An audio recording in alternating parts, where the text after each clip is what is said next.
चलो देखते हैं।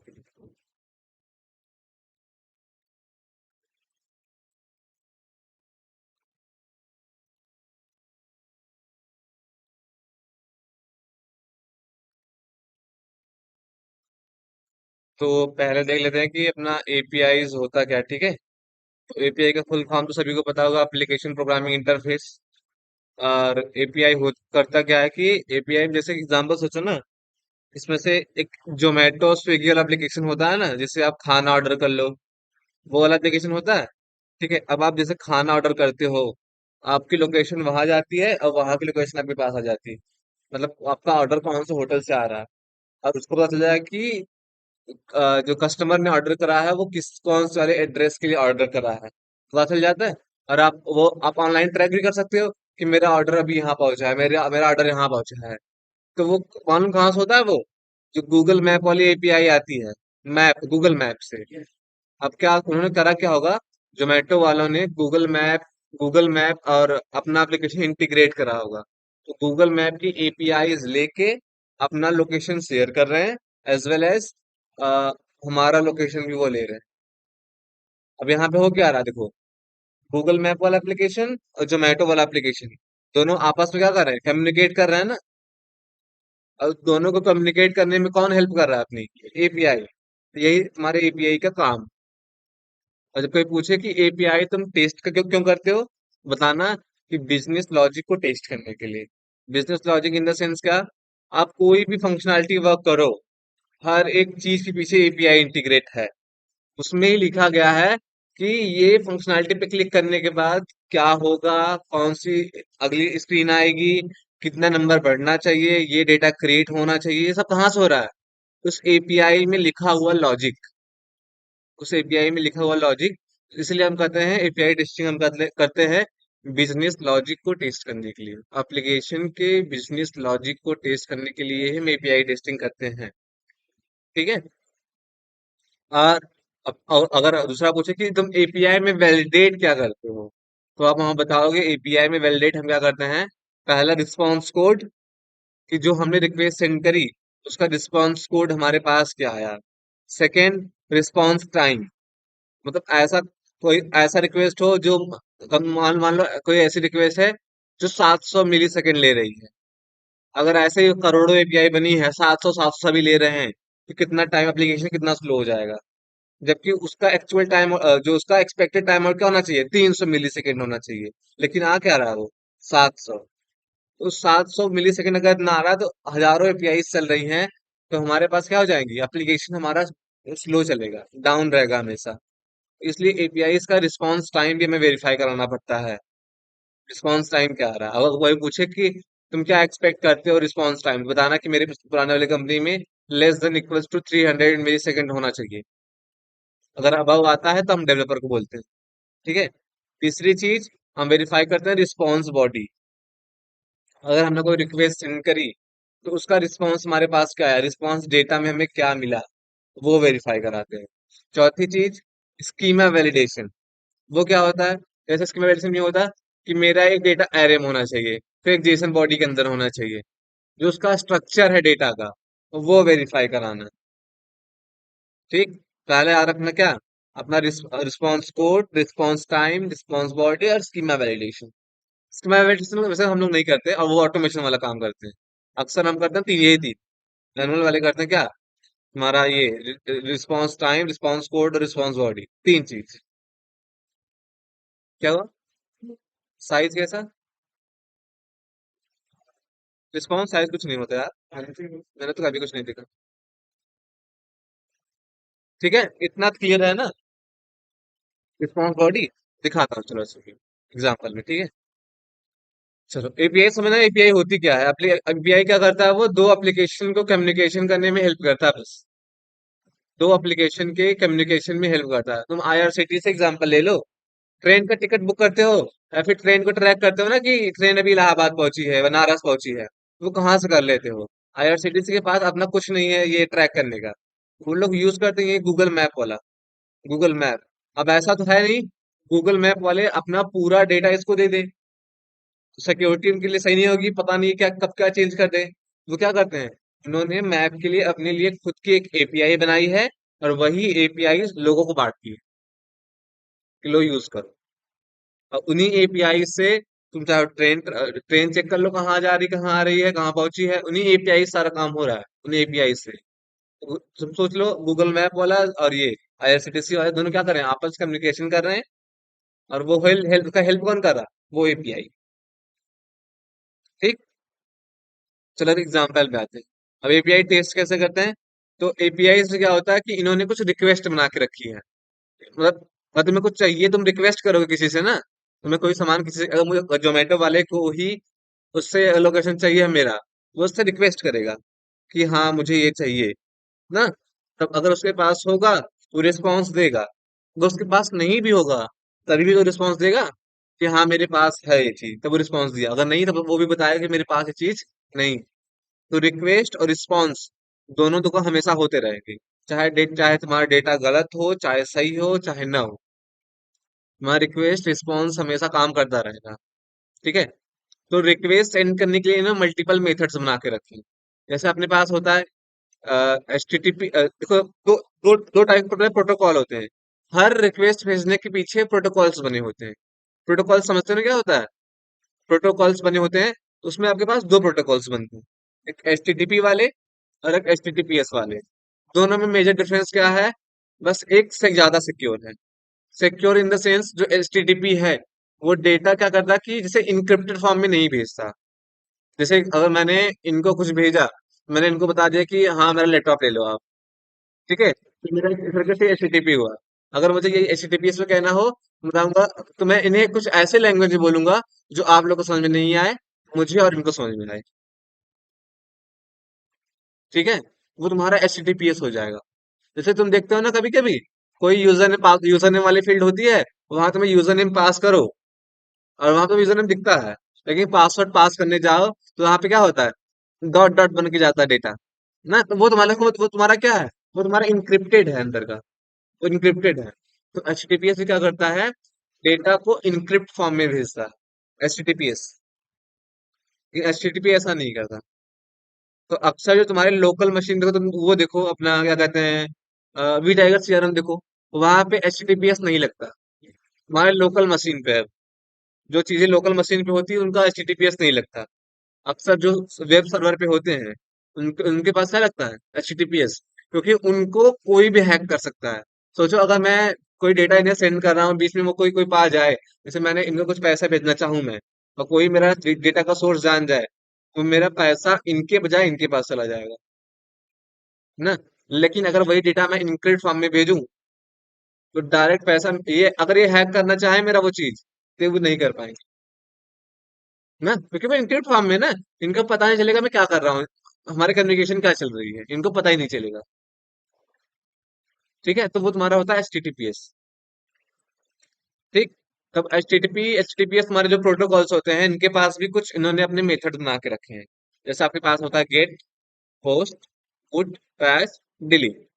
ठीक है। तो गेट से क्या होता है, देखो, गेट से ये होता है कि जब आपको कोई डेटा ऑलरेडी रखा हुआ है, वो लेना है, तब आप क्या यूज करते हो, गेट रिक्वेस्ट।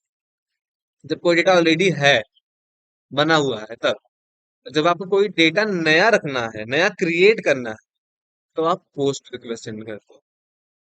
सेम, अगर आपको वहां से डेटा हटाना है तो डिलीट।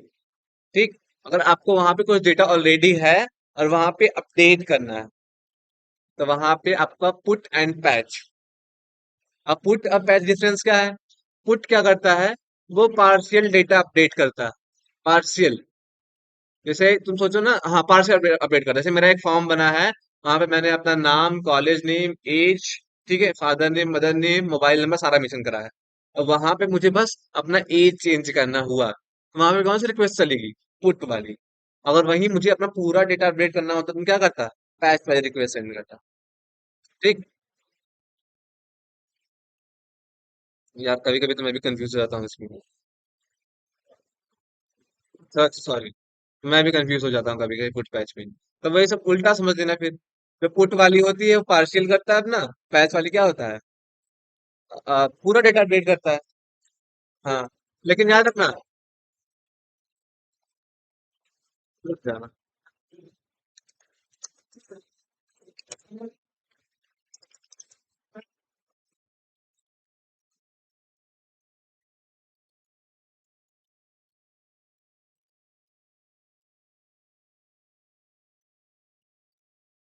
पैच वाला पार्शियल होता है।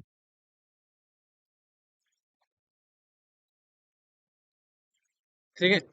तुम्हारा जो पैच जो पुट वाली रिक्वेस्ट होती है, वो सारे डेटा को क्या करती है, अपडेट करती है। बट पैच वाली क्या करती है, वो कुछ मतलब पार्शियल डेटा को अपडेट करता है। और मालूम है, तुम पुट से भी डेटा नया क्रिएट कर सकते हो। क्योंकि पुट से क्या हो रहा है, कुछ नया डेटा, पूरा डेटा तुम सेंड कर पा रहे हो। अगर वो तुम मतलब पुट से तुम डेटा अपडेट करने गए और उससे उस नाम का डेटा नहीं मिला, तो क्या करेगा मालूम है, वो डेटा वहां पे नया क्रिएट कर देगा। ठीक है। तो तुम पोस्ट से भी डेटा क्रिएट कर सकते हो और पुट से भी कर सकते हो। क्रिएट बता रहा हूँ ना।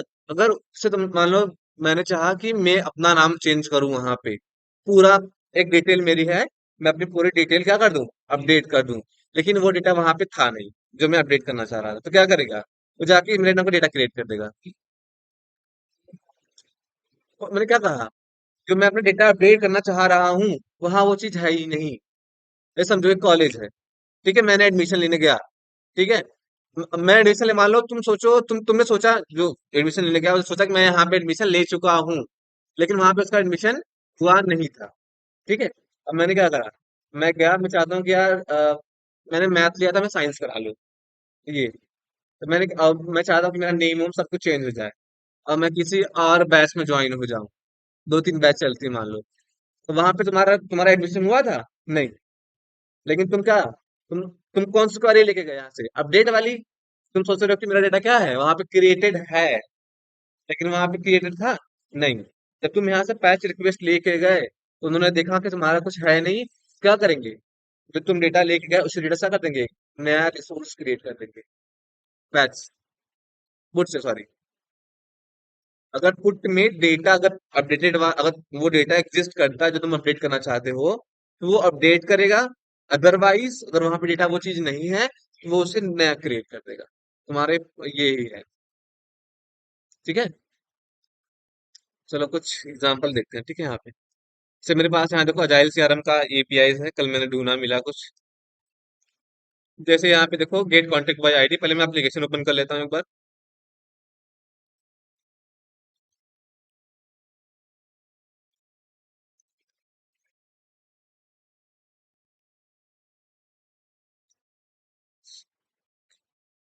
पासवर्ड क्या होगा, चाहिए होगा।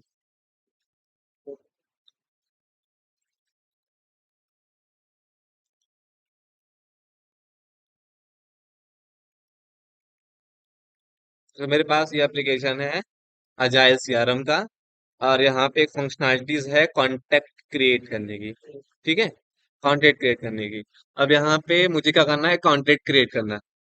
कोई सेल्स पर्सन है, नया सेल्स पर्सन है, मुझे उसको नया ऐड करना है अपनी टीम में। ठीक है, तो क्या करोगे, देखो यहाँ पे तो देखो, यहाँ पे क्रिएट वाली बात आई ना। तो यहाँ पे कौन सी रिक्वेस्ट चलेगी, सोचो, पोस्ट वाली चलेगी। तो यहाँ पे देखो, यहाँ पे हमने एक एपीआई बना के रखी है पोस्ट वाली, क्रिएट कॉन्टेक्ट। अब यहाँ पे तुम्हें देखो, यहाँ पे बॉडी में आओगे ना, तुम्हें डेटा पास करना पड़ेगा कि तुम किस नाम से वो डेटा, जो सेल्स पर्सन है, तुम किस नाम से उसका नाम क्रिएट करना चाहते हो, उसकी ईमेल आईडी क्या होगी, फिर उसका एड्रेस क्या होगा, सारी चीजें बतानी पड़ेंगी यहाँ पे। तो मान लो मैं यहाँ पे बताता हूँ, चलो। रोहन नाम से, कुमार, सही है ना।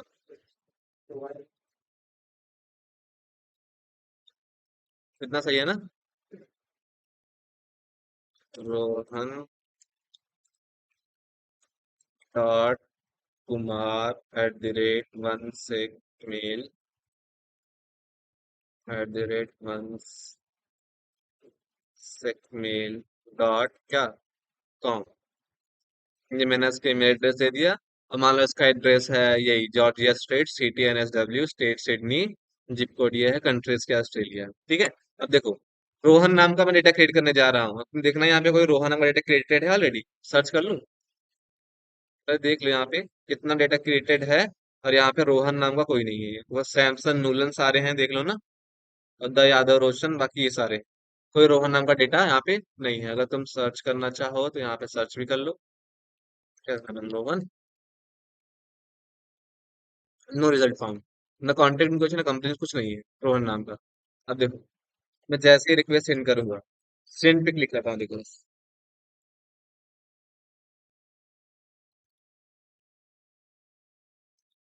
थोड़ा टाइम लेगा।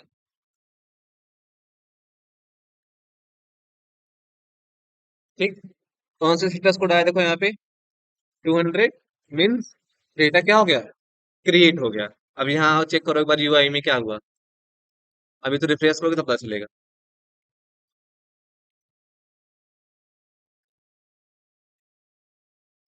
आया रोहन कुमार। जो जो डिटेल्स मैंने देखो वही वही डिटेल्स आई होगी। यहाँ पे क्लिक करो। यहाँ पे इसका email address Rohan dot Kumar at one से मिल दिया था मैंने। इसका एड्रेस मैंने ये दिया था, तो बता भी रहा कैसे क्रिएट हुआ, एपीआई के थ्रू क्रिएट हुआ है, सारी चीज बता रहा तुम्हारी यूआई में। ठीक है। हाँ, मैंने तो याद कर सकते हैं ऑटोमेशन, तुम्हें ये बता रहा हूँ एपीआई से। तो एपीआई से क्रिएट हो गया यूआई पे एप्लीकेशन में, डेटाबेस में क्रिएट हो गया होगा। अब जब तुम पूछ रहे रिस्पॉन्स बॉडी क्या होती है, रिस्पॉन्स बॉडी तुम्हारी देखो ये होती है। जो मैंने रिक्वेस्ट सेंड करा, उस रिक्वेस्ट सेंड करने के बाद मेरी जो अदर डिटेल्स आए कि डेटा अपडेट कब हुआ, क्रिएट कब हुआ, उसकी डेटा की आईडी क्या है, उसकी स्टार वैल्यू क्या है, उसका यूजर नेम, उसका तुमने फर्स्ट नेम क्या डाला था, लास्ट नेम क्या डाला था, ईमेल एड्रेस क्या डाला था। वो चीजें अगर रिस्पॉन्स बॉडी में आ रही हो, ये तुम्हारी, यही तुम्हारी क्या है, रिस्पॉन्स बॉडी। तुम्हें रिस्पॉन्स दे रहा है ये कि तुमने इस नाम का इस डेटा से क्रिएट करा। और इसी की तुम क्या बोलते हैं, रिस्पॉन्स बॉडी बोलो, चाहे तुम बोलो रिस्पॉन्स पेलोड। ठीक है। रिस्पॉन्स पेलोड बोलो चाहे, और चाहे क्या, रिस्पॉन्स बॉडी। ठीक। तुम्हारी पोस्ट रिक्वेस्ट थी। अब यहाँ पे देखो, एक रिक्वेस्ट है गेट कॉन्टेक्ट बाय आईडी। यहाँ पे देखो, ये क्या करता है मालूम है। तुम उस सेल्स पर्सन को तुम डिटेल चाहते हो, तुम्हें किसी सेल्स पर्सन डिटेल चाहिए, तो तुम्हें उसकी आईडी बतानी पड़ेगी। जैसे कहीं ऑफिस में जाओगे, तुम्हारी एम्प्लॉय आईडी बनती है, देखो हर एम्प्लॉय की एक आईडी बनेगी, तो यहाँ भी ये भी सेम करते हैं कि हर सेल्स पर्सन की एक आईडी बनाते हैं। और उसी आईडी पे तुम उससे बुला सकते हो, तुम उससे मेल कर सकते हो, सारी चीजें कर सकते हो। तो देखो यहाँ पे केपीआई कौन सी है, गेट कॉन्टेक्ट बाय आईडी। अब मान लो मुझे किसी का डिटेल्स चाहिए, तो मैं यही आईडी कॉपी करूंगा, मान लो यहाँ पे गेट कॉन्टेक्ट बाय आईडी मांगूंगा। और यहाँ पे देखो, यहाँ पे मुझे वही आईडी मेंशन करना पड़ेगा। ठीक। बस सेंड पे क्लिक कर दो।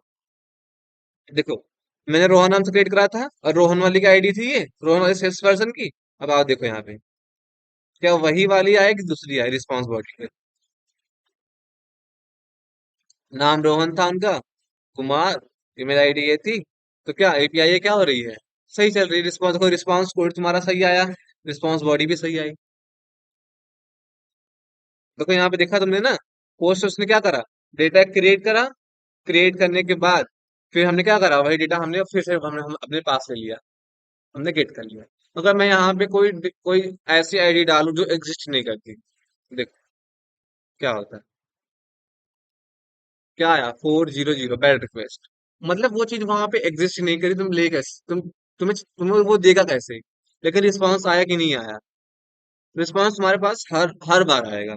तो वहां तुम चाहे गलत भेजो, चाहे वो चीज वहां हो या नहीं, या फिर उसका सर्वर डाउन हो, हर एक चीज तुम्हारे पास रिस्पॉन्स हमेशा आएगा।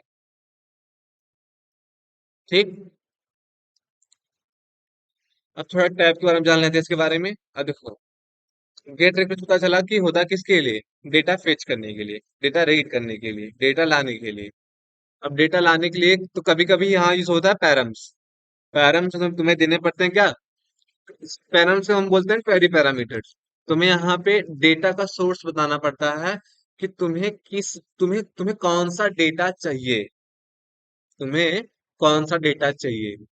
जैसे मैं बताऊं, फ्लिपकार्ट पे या फिर कोई कोई भी एप्लीकेशन ले लो तुम, अगर यहाँ पे कहीं पे अगर सर्च फंक्शनलिटी है ना, सर्च फंक्शनलिटी, इस पे क्लिक करूं मैं, और मैं यहाँ पे डीएसए सर्च करूँ, तो इसमें तो नहीं हो रहा चेंजेस। तो यहाँ आया ना, मैंने क्या करा, मैंने सर्च करा कुछ REF पहले ये वाला लगा question mark, R E F equals to word ये। जब भी आपकी कोई सर्च वाली फंक्शनैलिटी होगी, वहां पे आपका क्वेरी पैरामीटर लगना ही लगना है। इसलिए क्योंकि वहां आप, क्योंकि यार सर्वर पे बहुत सारी चीजें पड़ी हैं, सर्वर पे लाखों करोड़ों चीज पड़ी है। फ्लिपकार्ट है, फ्लिपकार्ट पे हजारों करोड़ों सामान बिकते हैं।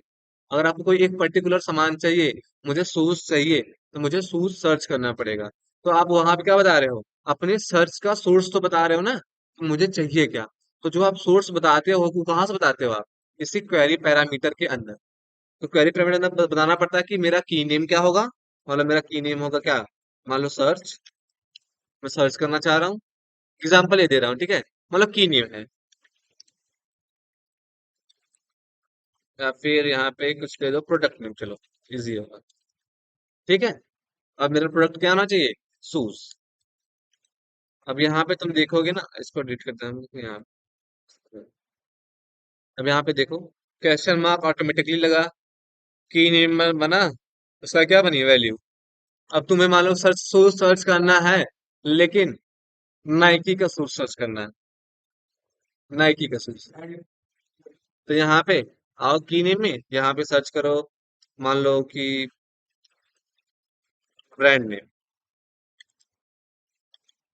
ब्रांड नेम, मुझे सर्च करना है किसका, नाइकी। देखो ऑटोमेटिकली यहाँ पे यूआरएल बढ़ता जा रहा है तुम्हारा, रिक्वेस्ट रहता है ना। देखो, अगर तुमको कोई पूछे what you mean by query parameter, तुम यही बताना कि by the help of query, basically in the query parameter we need to pass the data in key name and key value order, and we use query parameter mostly in get request and delete request, and we use it just because of we need to tell about our data sources, which type of data we need to get. Basically we use query parameter to filter out the data।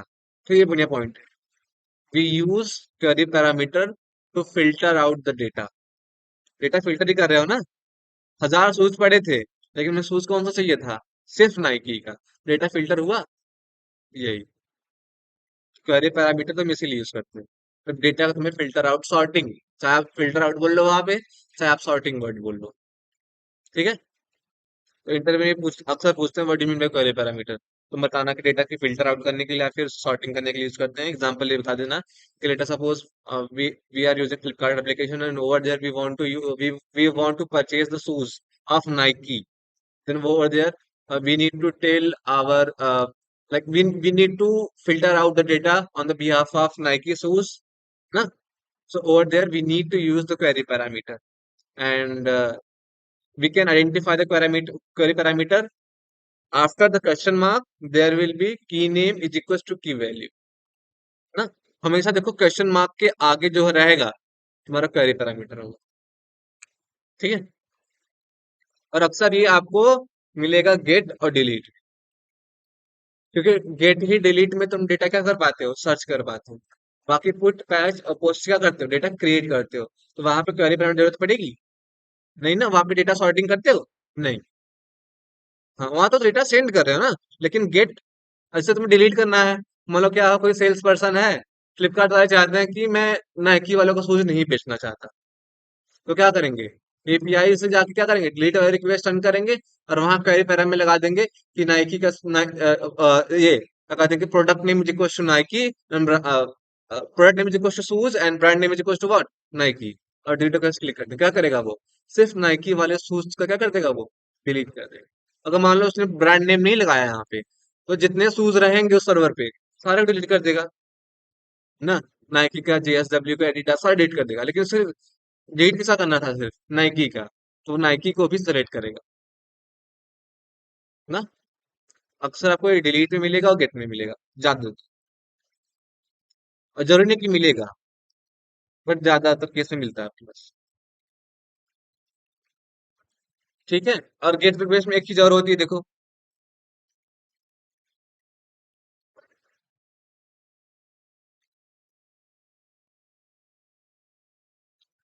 पहले URL बता दो एक बार आपको, देखो जो dot com तक रहती है उसे हम बोलते हैं बेस यूआरएल, ठीक। डॉट कॉम के आगे जितनी चीजें हैं वो हमारा क्या है, आपका है एंड पॉइंट। तो कोई डॉट कॉम के आगे सारी चीजें हैं वो क्या है, एंड पॉइंट, अगर आपके क्वेश्चन मार्क लगे की नेम की वैल्यू आ गया तो आपका क्वेरी पैरामीटर हो गया। अब देखो, एंड पॉइंट के अंदर भी एक चीज होती है जिसको आप बोलते हो पाथ पैरामीटर। जैसे यहाँ पे मैं ये दे रहा हूँ ना ये चीज आईडी, तो मेरी ये क्या हो गई, पाथ पैरामीटर। जैसे पहले अगर एपीआई की देखोगे तो ऐसे था ये, ऐसे, और यहाँ पे मांग रहा था क्या, आईडी, तो ये क्या होगा तुम्हारा पाथ पैरामीटर। और जो पाथ पैरामीटर है वो आपके एंड पॉइंट के अंदर आता है, ठीक है। तो अगर मुझे यहाँ पे आईडी की वैल्यू देनी होगी तो मैं ऐसे डिलीट करके मैं आईडी की वैल्यू पास करता हूँ। ये आईडी की वैल्यू मेरी क्या हो गई यहाँ पे, पाथ पैरामीटर, ठीक। अब देखो बेस यूआरएल समझे कि होता क्या है, पहले बात एप्लीकेशन का यूआरएल, एप्लीकेशन आप कैसे एक्सेस करो। और एक होता है एंड पॉइंट, क्या बताता है, एंड पॉइंट बताता है कि आप कैसे बताऊं इसका एग्जांपल, देखो सोच लीजिए, एक तरीके से आप कौन से पेज पे हो, आप कौन सी पेज पे हो पाथ पैरामीटर। जैसे देखो मैं यहाँ कॉन्टेक्ट पेज पे हूँ, जैसे आप देखो ना यहाँ पे कहाँ गया वो एप्लीकेशन। जैसे मैं भी कॉन्टेक्ट में हूँ तो यहाँ पे क्या आया, स्लैश कॉन्टेक्ट आया। अगर मैं किसी और मॉड्यूल पे जाता हूँ, जैसे ये कौन से मॉड्यूल है, कंपनीज है, देखो यहाँ पे क्या हो गया, कंपनीज हो गया। मैं किसी और डील्स पे जाऊँ तो वहां पे डील्स हो जाएगा, ठीक। तुम्हारे पेज का सोर्स बता रहा है कि तुम कौन से पेज पे हो। तुम्हारा ये कौन सा बता, ये कौन बताता है तुम्हारा, एंड पॉइंट। एंड पॉइंट ये बताता है, एंड पॉइंट के अंदर पाथ पैरामीटर आता है। जब आपको एंड पॉइंट से आपको डेटा फिल्टराइजेशन करना हो, और जब एंड पॉइंट डेटा फिल्टराइजेशन हो रहा है तो वो आपका क्या क्या हो जाता है, पाथ पैरामीटर। जैसे जैसे यहाँ बताया ना, यहाँ पे देखो, मुझे डिलीट करना था सिर्फ इस वाले आईडी का डेटा, तो इतना हमारा क्या था, डॉट कॉम के आगे, ये वो एंड पॉइंट था, इतना मेरा एंड पॉइंट था। अब एंड पॉइंट के अंदर मुझे बताना था कि मुझे ये वाला डेटा चाहिए ना। जैसे जैसे ये सोचो ना, अगर मैं ऐसे रखूं, जितने कॉन्टेक्ट रहेंगे सारे आ जाएंगे, लेकिन मुझे कोई एक कॉन्टेक्ट चाहिए था आईडी के भी यहाँ पे। अगर मैं इसके अंदर उसका सोर्स बता दूं ना, तो तब ये भी डेटा क्या कर रहा है, यहाँ पे फिल्टर आउट कर रहा है ना, क्योंकि वो एक डेटा ला रहा है उस आईडी का। और तो अब कह सकते हैं कि एंड पॉइंट में जो होता है अपना पाथ पैरामीटर, ये भी डेटा का फिल्टराइजेशन ही काम करता है। क्वेरी पैरामीटर भी वही काम करता है और पाथ पैरामीटर भी वही काम करता है। अब ठीक, बताता हूँ, ठीक, कितना क्लियर ना। ऑथराइजेशन क्या होता है, जैसे मैंने उस दिन बताया था ना कि दो चीज होती है, दो टर्म्स होते हैं एपीआई में, ऑथेंटिकेशन एंड ऑथराइजेशन। ऑथेंटिकेशन क्या होता है, वो यूजर की आइडेंटिटी बताता है कि यूजर कौन है, ठीक।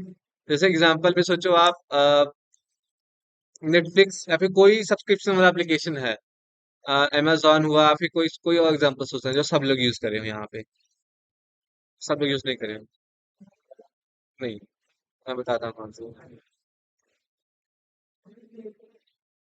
फेसबुक नहीं।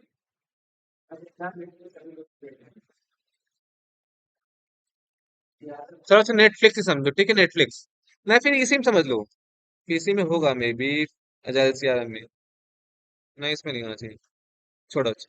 जैसे हाँ, नेटफ्लिक्स कोई एक एप्लीकेशन है, वहां पे क्या है, आप वहां पे अपना यूजर ने पासवर्ड तो क्रिएट कर लोगे, एप्लीकेशन पे लैंड तो कर जाओगे, लेकिन आप मूवी नहीं देख पाओगे। तो जो आपने बताया कि जो आपने यूजर ने पासवर्ड क्रिएट करा, वो आपका क्या हो गया, ऑथेंटिकेशन। तो वहां पे आपने बताया कि अपने अपनी आइडेंटिटी उस एप्लीकेशन में बता दी, यूजर ने अपनी आइडेंटिटी किसको बताई, एप्लीकेशन को। लेकिन एप्लीकेशन ने ये बोला, तुम्हारी आइडेंटिटी तो मिल गई है, लेकिन तुम्हारा ऑथराइजेशन मुझे नहीं मिला। तुम्हें ऑथराइजेशन के लिए तुम्हें ये चीज परचेज करनी पड़ेगी, तब तुम्हें मैं जाके ऑथराइजेशन दूंगा, तब तुम जाके क्या कर लो, वो मूवी देख लो, तुम डाउनलोड कर लो जो तुम करना चाहो। ऑथराइजेशन मतलब क्या हुआ, तुम्हें वो एक तरीके से क्या करते हैं, तुम्हें एक्सेसिबिलिटी दे रहा हो।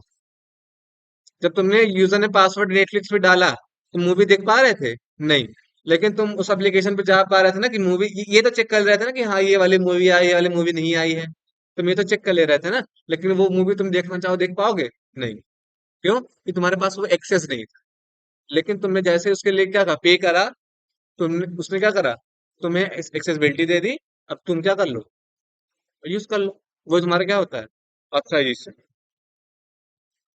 अगर तुमसे कोई पूछे ऑथेंटिकेशन क्या होता है तो बता देना कि the combination of user name and password is called what? Authentication. So the means of authentication to tell the identity of user. ये आपकी क्या हो गई? Authentication. If I talk about authorization, so in the authorization we need to tell about the accessibility of user. Which type of things user can do on that application. ना आजकल के application देखो ऐसे आते हैं अक्सर, जहाँ पे तीन टाइप के यूजर बना देते हैं वो। एक बनाते हैं फ्री यूजर बना लेते हैं, एक प्रो यूजर, एक प्रीमियम बना लेते हैं। तो फ्री वाले के लिए कुछ अलग एक्सेसिबिलिटी कर देते हैं, प्रीमियम वाले के अलग कर देते हैं, और प्रो वाले के लिए अलग कर देते हैं ना।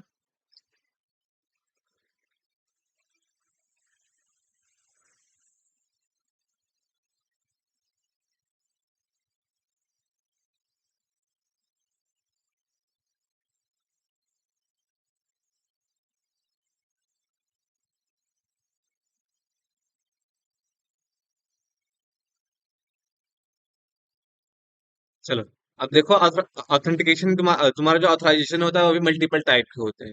मल्टीपल टाइप में होता है क्या है कि कुछ ऑथराइजेशन सिक्योरिटी काफी हाई होती है, कुछ की एकदम बेसिक होती है। तो इसलिए क्या होता है ऑथराइजेशन में मल्टीपल टाइप के, जैसे आर्च 2.0 वाला है, इसकी सिक्योरिटी बड़ी हाई होती है।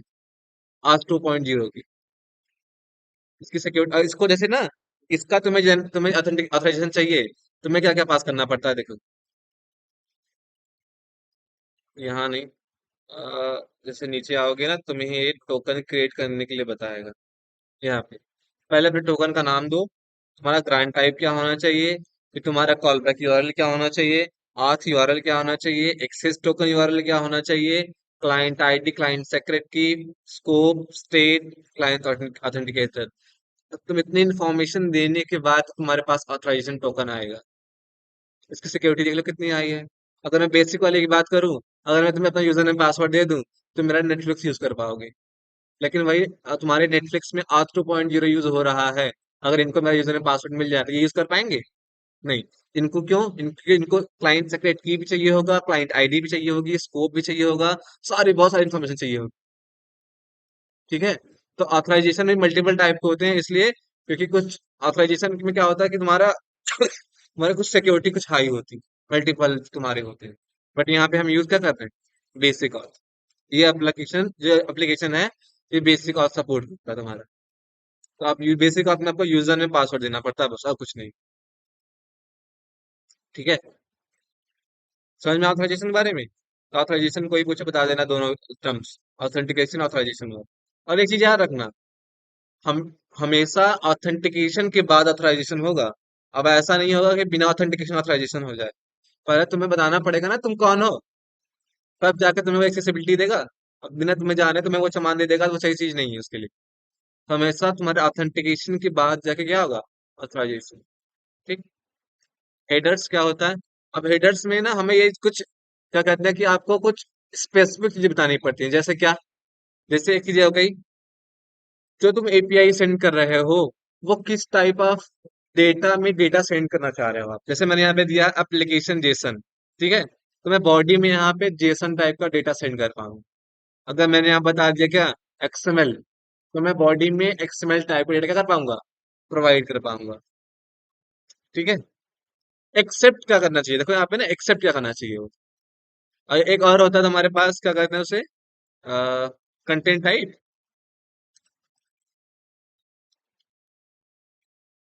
कंटेंट टाइप में, कंटेंट टाइप में क्या होता है, जो तुम्हें रिस्पॉन्स बॉडी आए, वो किस टाइप में आए, जेसन में आए, एक्सएमएल में आए, एचटीएमएल में आए, रॉ लैंग्वेज में आए, वो चीजें कहाँ लानी पड़ती है? इस कंटेंट टाइप के अंदर। अगर मैं देखो यहाँ पे सेम कर दूं ऐसे ही, ऐसे, तो मेरा रिस्पॉन्स किस में आएगा वो? जेसन फॉर्मेट में आएगा। अगर मैं यहाँ पे एचटीएमएल लिख दूं तो एचटीएमएल फॉर्मेट में आएगा। लेकिन ये जो एप्लीकेशन है, ये जेसन सपोर्ट करता है। अगर आपने एचटीएमएल लिखा तो जेसन में ही आएगा, क्योंकि एप्लीकेशन क्या करता है, जेसन बाय डिफॉल्ट जेसन में ही भेजता है डेटा। ठीक है। तुम्हारा हेडर्स में, तुम हेडर्स में भी दे सकते हो अपना, अ, अपनी ऑथराइजेशन भी इसमें भी दे सकते हो। तो यहाँ पे देखो ना, ऑथराइजेशन में एक चीज होती है तुम्हारा बेरर नाम का, बेरर टोकन, यहाँ पे देख रहे हो ना। एक बेरर टोकन भी होता है, एक बस एक एक डेटा आएगा, वही डेटा तुम यहाँ पे आओ, यहाँ पे कैसे पास करते हैं, ऑथ ऑथराइजेशन पास करो, यहाँ पे बेरर पास करके और अपनी वो वैल्यू डाल दो बस, उस बेरर टोकन की वैल्यू। तुम्हारा ऑथेंटिकेशन यहीं से हो जाएगा, तुम्हें ऑथराइजेशन की जरूरत नहीं पड़ेगी। अगर बेरर टोकन टाइप का तुम्हारा सपोर्ट कर रहा है एप्लीकेशन, देन बेरर लिख के और उस टोकन की वैल्यू पास कर दो बस, तुम्हारा ऑथेंटिकेशन यहाँ से भी हो जाएगा, हेडर से। यहाँ पे हम कुछ एडिशनल इंफॉर्मेशन शेयर करते हैं हेडर्स के अंदर, जैसे कंटेंट टाइप, एक्सेप्ट, फिर अपना बेरर टोकन, और चीजें मेंशन कर सकते हैं। अपना कैसे कैसे डेटा मेंशन कर सकते हैं, यहाँ पे कुकीज भेज सकते हैं यहाँ से, हर चीज तुम यहाँ से भेज सकते हैं। तो यहाँ पे बहुत सारी चीजें होंगी, लेकिन इस वाले एप्लीकेशन के लिए लिमिटेड है, क्योंकि यहाँ पे ना है ना कैसे कंट्रोल, अपने कैसे तक कंट्रोल कर लो चाहो तो। बहुत सारी चीजें हैं यहाँ पे, लेकिन इस एप्लीकेशन में दो ही तीन चीजें हैं, इससे दो तीन समझा दे रहा हूँ। यहाँ चाहो डिलीट कर लो इसे। ठीक है।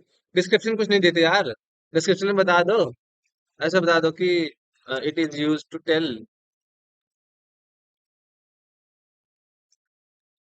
विच type of content it will accept. ये होता है तुम्हारे डॉक्यूमेंटेशन के लिए। जैसे मैंने ये करा, किसी को एपीआई दे दी, तो समझ नहीं आ रहा कि एक्सेप्ट क्या होता है, कंटेंट टाइप क्या होता है, तो क्या करेगा, डिस्क्रिप्शन में लिख देगा, वो आएगा, हाँ समझ जाएगा, एक्सेप्ट मतलब ये है, डिस्क्रिप्शन पढ़ के। ठीक है, डिस्क्रिप्शन बस यही होता है, इसमें और कुछ नहीं होता। बॉडी क्या होती है देखो, बॉडी में हमेशा ये हमेशा यूज होती है आपकी किस में, किस रिक्वेस्ट में, आपकी यूज होती है हमेशा आपके पोस्ट रिक्वेस्ट में, पुट में और पैच में। जब जब आपको सर्वर पे डेटा सेंड करने की बात आए, तब आपको यूज होता है क्या, बॉडी। और इसी बॉडी को हम क्या बोलते हैं, रिक्वेस्ट पेलोड। Request payload. तो इसमें मल्टीपल टाइप होते हैं, चाहे डेटा फॉर्म, डेटा की फॉर्म में दे दो, चाहे आप, ये यूज नहीं होता वैसे पे, रॉ, चाहे रॉ में दे दो। और रॉ में भी क्या, अगर आप, आपका एप्लीकेशन सपोर्ट करता है जेसन, तो वहां पे जेसन सपोर्ट, आप जेसन सेलेक्ट कर लो। अगर किसी सिंपल टेक्स्ट में ले रहा है डेटा, सिंपल टेक्स्ट कर लो। अगर किसी जावास्क्रिप्ट में ले रहा है, जावास्क्रिप्ट कर लो। Multiple type of language support करते हैं देखो ये तुम्हारे एपीआईज। लेकिन वाइडली अब क्या 100% यूज में आता है आपके जेसन, तो आपको यहाँ पे जेसन ही सिलेक्ट करना पड़ेगा। ठीक है।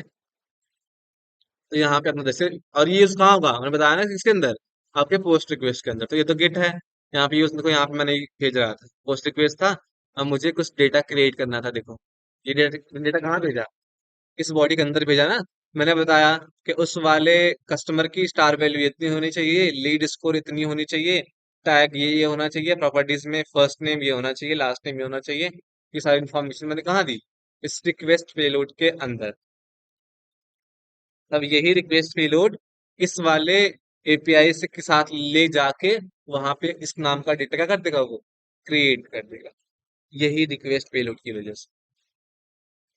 ठीक है। और ये हमेशा आपका यूज कहाँ होगा, पोस्ट, पुट एंड पैच। आपके गेट डिलीट में कभी नहीं यूज होता रिक्वेस्ट पेलोड। ठीक। होता है ये क्या होता है, प्री रिक्वेस्ट स्क्रिप्ट। जैसे जैसे मैं यहाँ पे देखो, एक चीज तुम देख रहे थे ना, मैं यहाँ पे क्या कर, जैसे मुझे अब कुछ नया डाटा क्रिएट, जैसे मैं ये वाले पे सेंड करूँ, देखो देखो रिस्पॉन्स कोड क्या आता है, देखो क्या आया, 400 आया। और यहाँ पे क्या आ रहा है देखो, sorry duplicate contact found with the same email address, मतलब क्या कहना क्या चाह रहा है ये, इस नाम के ईमेल एड्रेस है ऑलरेडी क्या हो चुका है, क्रिएट हो चुका है। तो तुम क्या करोगे, यहाँ आओगे, ईमेल आईडी क्या करोगे, फिर चेंज करोगे। सेव करा मैंने, फिर सेंड करूंगा, फिर क्रिएट हो जाएगा। ठीक। अगर मैं फिर सेंड करूँ और मुझे फिर सेंड करना हो, फिर डेटा मैं क्रिएट करूंगा। और मान लो तुम्हारे पास ऐसे ही, और मालूम ऐसा क्यों, क्योंकि मैंडेटरी फील्ड है पहली बात। ठीक है, और डुप्लीकेट वैल्यू नहीं लेता ये। अब ऐसे तुम्हारे पास 10 फील्ड है, तो मैं बार बार क्या, मतलब 10 फील्ड में से फर्स्ट नेम भी यूनिक भेजना पड़ेगा, लास्ट नेम भी यूनिक भेजना पड़ेगा, ईमेल ईमेल आईडी, एज, मान लो एक लाइसेंस आईडी लेता है, ये सारी चीजें क्या करनी पड़ेंगी, हमेशा यूनिक होनी चाहिए। वो डेटा ऑलरेडी क्रिएटेड नहीं होना चाहिए। तो आप क्या करोगे, बार बार आके डेटा चेंज करोगे ना। तो मैंने क्या करा है, देखो मैं प्री रिक्वेस्ट स्क्रिप्ट में गया, और मैंने यहाँ पे कुछ स्क्रिप्ट लिख दी। स्क्रिप्ट में क्या लिख दी, एक मैंने कोड लिखा है, एक रैंडम ईमेल जनरेट करने का। जितनी बार आप ये कोड रन करोगे उतनी बार एक नई नई ईमेल आईडी क्या करेगा ये, जनरेट करेगा। सेम थिंग मैंने देखो फर्स्ट नेम के लिए करी है, और सेम थिंग देखो मैंने एक लास्ट नेम के लिए नीचे करी होगी, ये वाला, ये लास्ट नेम ना, सेम थिंग करा है। अब मैं क्या नीचे क्या कर रहा हूँ देखो, अब मैं इस रैंडम ईमेल को, देखो मैं एक इन्वायरमेंट वेरिएबल में क्या कर रहा हूँ, सेट कर रहा हूँ, एक एक वेरिएबल में सेट कर रहा हूँ। और वेरिएबल नेम मैंने क्या बताया इसका यहाँ पे, ईमेल, जो बताया था उसने वेरिएबल ना, ये वाले वेरिएबल्स, वही ऐसे भी, ऐसे ही लोकल वेरिएबल में सेव हो रहा है ये। तो मैंने देखो यहाँ पे मैंने पहले ईमेल आईडी नहीं जनरेट करी, रैंडम ईमेल वाले वेरिएबल में स्टोर करा, और मैंने एक वेरिएबल उसका करा दिया इसको, ईमेल वाले वेरिएबल क्या कर दिया मैंने इसको, सेट करा दिया। सेट कराने के बाद सेम थिंग देखो मैं नीचे फर्स्ट नेम के लिए कर रहा हूँ, देखो चाहो तो ये वाला कोड हटा दो फिर यार, देखो यहाँ पे first name last name email address create करने के बाद मैं उससे एक इन्वायरमेंट वेरिएबल क्या करा ले रहा हूँ, सेट करा ले रहा हूँ। उसके बाद मैं क्या करूंगा देखो, बॉडी में आऊंगा, बताया था ना कि आप रिक्वेस्ट पेलोड चाहे पैरम्स हो चाहे ऑथराइजेशन हो चाहे हेडर्स हो, आप जहां चाहो वहां अपने वेरिएबल्स कॉल कर सकते हो। कॉल करने के लिए क्या था, जैसे मुझे फर्स्ट नेम पास करना था, वैल्यू में इसको हटाऊंगा, डबल ब्रैकेट लगाऊंगा यहाँ पे, और यहाँ पे मेरा क्या था, की नेम, यूजर नेम। कौन सा की नेम मालूम कौन सा, ये वाला नहीं, ये तो वेरिएबल देखो तुम्हारा, ये वेरिएबल हो गया, ये तो हमारा लोकल वेरिएबल हो गया। तो इस प्री रिक्वेस्ट स्क्रिप्ट के बाहर ये यूज नहीं हो पाएगा, इस प्री रिक्वेस्ट स्क्रिप्ट के बाहर ये यूज नहीं हो पाएगा। तुमने वेरिएबल देखो यहाँ पे सेट करा है, ये pm dot environment dot set, तुमने एक इन्वायरमेंट वेरिएबल सेट करा है ऑटोमेशन कोड के थ्रू। मैं क्या करूंगा, यही ईमेल नाम का वेरिएबल कॉपी करूंगा, और यहाँ जाके, अच्छा ये यूजर नेम का था ना, सॉरी, मान लो यूजर नेम फर्स्ट नेम वाला है, यहाँ आऊंगा फर्स्ट नेम का, और यही फर्स्ट नेम यहाँ पे पास कर दूंगा। ठीक, सेम थिंग मैं किसके लिए करूंगा, पासवर्ड के लिए, सॉरी, लास्ट नेम। और याद रखना कि डबल कोट्स के अंदर होना चाहिए ये, क्योंकि ये जेसन ले रहा है। ठीक है, रिक्वेस्ट के अंदर आओ, लास्ट नेम था, लास्ट नेम कॉपी करो, और यहाँ पे लास्ट नेम पास कर दो। Same thing for email address,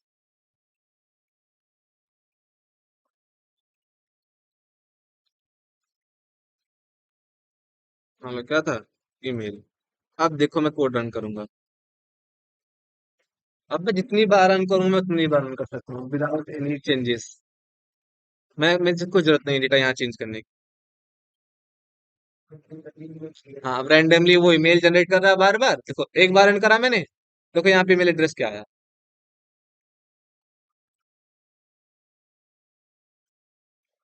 आया द यादव रोशन 105 ठीक है। मैं फिर से रन करूंगा।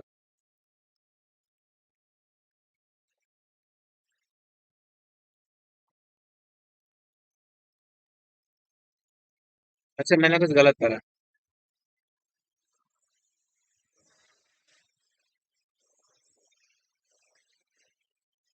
देखो अब क्या आ गया, द यादव रोशन 873 आ गया।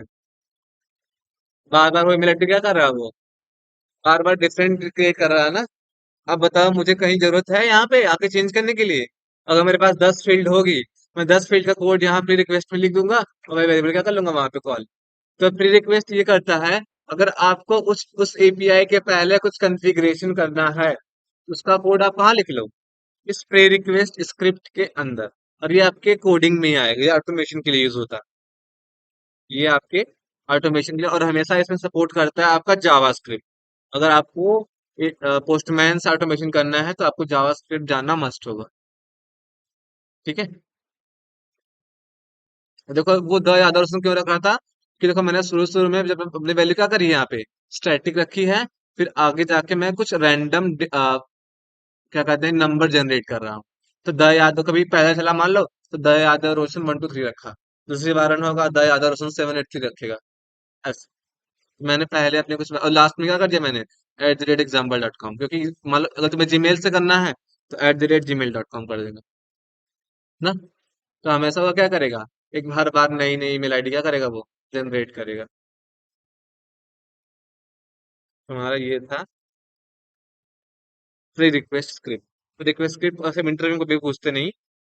मेरे हिसाब से अगर 100 इंटरव्यू होगा तो 5 उसमें पूछ सकता है कि हाँ, क्योंकि ये यूज कोई करता नहीं। ऑटोमेशन को यूज करता है तो वही जाता है रेसिस्टोर के पास। लेकिन जान लो रिक्वेस्ट क्या होता है कि कोई इस एपीआई में इसके इसके इसको रन करने के इस एपीआई को रन करने के पहले कुछ कॉन्फ़िगरेशन की जरूरत हो, तो आप क्या यूज करोगे? Pre request script. जैसे मान लो sir get contact by ID वाली एपीआई है, सोचो एक बार गेट कॉन्टेक्ट वाली एपीआई है। तो तुम्हें करना क्या पड़ता है यहाँ पे? यहाँ तुम्हें बार बार आके आईडी चेंज करनी पड़ती है यहाँ पे। अब मुझे मान लो दूसरी वाले की टेस्ट करनी है, मैं यहाँ आऊंगा आईडी चेंज करूंगा, बार बार चेंज करूंगा ना। तो अब मैं क्या करूं? मैं ऐसा कर सकता हूँ, पहले मैं यहाँ प्री रिक्वेस्ट स्क्रिप्ट में इस वाली पोस्ट एपीआई को ऑटोमेट कर दूं इस गेट रिक्वेस्ट के अंदर। ठीक है, ऑटोमेट कर दूं। ऑटोमेट करने के बाद फिर मैं जो मेरी आईडी की वैल्यू आ रही है उस आईडी की वैल्यू को रीड करूं। रीड करने के बाद उसको एक एनवायरमेंट वेरिएबल में सेट करूं, और सेट करने के बाद मैं यहीं पे कॉल कर दूं। वो करेगा क्या मालूम है? जितनी बार मैं गेट रिक्वेस्ट कॉल करूंगा उसके पहले वो क्या रन करेगा? उस पोस्ट रिक्वेस्ट को कॉन्टेक्ट क्रिएट करेगा, वेरिएबल को देगा, वेरिएबल देने के बाद वो यहाँ पास होगा, फिर उसकी वैल्यू मुझे ला के देगा। अब मुझे कोई डेटा चेंज करने की जरूरत है? मैं जितनी बार आऊँ, जितनी बार मेरी मर्जी उतनी बार आके क्रिएट कर लो, जितनी बार मैं चाहूँ उतनी बार मैं यहाँ डेटा का चेंज कर लूँ, सेंड पे क्लिक कर लूँ। फास्ट है, तुम्हारा टाइम बच रहा है ना। तो तुम आके बार बार डेटा चेंज कर रहे हो, तुमने पहले कोड कोड लिख के रखा है। ठीक है, तो टेस्ट में क्या होता है? टेस्ट में होता है इन एपीआई का ऑटोमेशन कर लो तुम। जैसे तुम्हें क्या करना है, तुम्हें रिस्पांस कोड वेरीफाई कराना है इस एपीआई का। ठीक है, रिस्पांस बॉडी वेरीफाई कराना है, रिस्पांस टाइम वेरीफाई कराना है, तो मैनुअली नहीं करना चाहते। मैनुअली क्या करोगे? तुम आओगे यहाँ पे चेक करोगे, हाँ यार फर्स्ट नेम आया, लास्ट नेम ये आया, ये सब डेटा आया। ठीक है, लेकिन तुम ये नहीं करना चाहते। तुम क्या कर लो, इस टेस्ट में उसका कोड लिख दो। जैसे यहाँ पे कुछ स्निपेट्स यहाँ पे दिए होंगे, यहाँ पे देखो। ऐसे तुम्हें क्या करना है, नीचे आओ। मानो तुम्हें चेक करना है कि इस एपीआई का स्टेटस कोड 200 आना चाहिए, तो यहाँ पे कॉल कर लो। तो यहाँ पे बताएगा PM dot response to have status 200। तो वो क्या करेगा? वो तुम्हारा एक्चुअल लेके आएगा, और तुम ये क्या पास कर रहे हो? तुम एक्सपेक्टेड पास कर रहे हो। ठीक। अब तुम्हें वेरीफाई कराना है कोई रिस्पॉन्स बॉडी, तो यहाँ पे क्लिक करो कि चेक करो कि जेसन डेटा की ये वैल्यू 100 की इक्वल है कि नहीं। और तुम्हें कोई स्ट्रिंग वेरीफाई कराना है तो यहाँ आ जाओ। यहाँ पे रिस्पॉन्स बॉडी में मान लो कि ये डेटा है कि नहीं। ठीक है, ऐसे इसके अंदर तुम अपने एपीआई का ऑटोमेशन कर सकते हो टेस्ट के अंदर। और सेटिंग में इसका कुछ सेटिंग तो तुम जानते हैं क्या होगा इसमें फिर।